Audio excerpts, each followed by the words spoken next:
America Iran ಯುದ್ಧಕ್ಕೆ ತಾತ್ಕಾಲಿಕ break ಬಿದ್ದಿದೆ.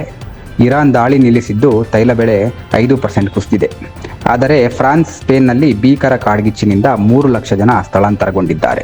ಗ್ಲಾಸ್ಗೋ ಕಾಮನ್ವೆಲ್ತ್ ಗೇಮ್ಸ್ನಲ್ಲಿ ಭಾರತಕ್ಕೆ ಪದಕಗಳ ಸುರಿಮಳೆ. ಜ್ಞಾನೇಶ್ವರಿ ಯಾದವ್ ಮತ್ತು ಋಷಿಕಾಂತ್ ಸಿಂಗ್ ಬೆಳ್ಳಿ ಗೆದ್ದು ದೇಶಕ್ಕೆ ಹೆಮ್ಮೆ ತಂದಿದ್ದಾರೆ. ಪ್ರತಿಭಟನೆ ಇದೆ ಅಂತ ಲಾಠಿ ಚಾರ್ಜ್ ಮಾಡುವಂತಿಲ್ಲ ಎಂದು ಸುಪ್ರೀಂ ಕೋರ್ಟ್ ಕೇಂದ್ರ ಸರ್ಕಾರಕ್ಕೆ ಖಡಕ್ ಎಚ್ಚರಿಕೆ ನೀಡಿದೆ. ಇತ್ತ ಡೀಪ್ ಫೇಕ್ ವಿಡಿಯೋಗಳ ವಿರುದ್ಧ ಕೇಂದ್ರ ಸಚಿವ ನಿತಿನ್ ಗಡ್ಕರಿ ಅವರು ಮೆಟಾ, ಗೂಗಲ್ ಹಾಗೂ ಎಕ್ಸ್ ವಿರುದ್ಧ ಮೊಕದ್ದಮೆಗೆ ಮುಂದಾಗಿದ್ದಾರೆ.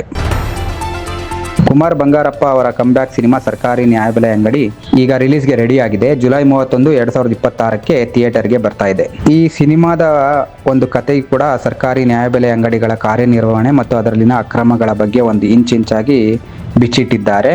ಹಾಗೆಯೇ ಕುಮಾರ್ ಬಂಗಾರಪ್ಪ ಅವರಿಗೆ ರಾಗಿಣಿ ದ್ವಿವೇದಿ ಅವರು ಸಾಥ್ ನೀಡಿದ್ದಾರೆ. ಹಾಗೆ ಈ ಚಿತ್ರ ರಿಲೀಸ್ಗೂ ಮುನ್ನವೇ ಒಂದು ಸಂಕಷ್ಟದಲ್ಲಿ ಸಿಲುಕೊಂಡಿದೆ. ಇದು ಏನಪ್ಪ ಅಂತ ಅಂದರೆ, ನ್ಯಾಯಬೆಲೆ ಅಂಗಡಿಗಳಲ್ಲಿಯೇ ಸಾರ್ವಜನಿಕರು ತಮ್ಮ ಒಂದು ಪಡಿತರ ತರಲು ಹೋದಾಗಲೇ ಟಿಕೆಟನ್ನು ಸೇಲ್ ಮಾಡ್ತಾ ಇದ್ದಾರೆ 150 ರೂಪಾಯಿಗೆ ಅಂತ ಒಂದು ಆರೋಪ ಕೂಡ ಕೇಳಿ ಬಂದಿದೆ. ಅಸ್ಸಾಂನಲ್ಲಿ ಕಳೆದ 50 ವರ್ಷಗಳಲ್ಲಿ ಅತ್ಯಂತ ಭೀಕರ ಪ್ರವಾಹ.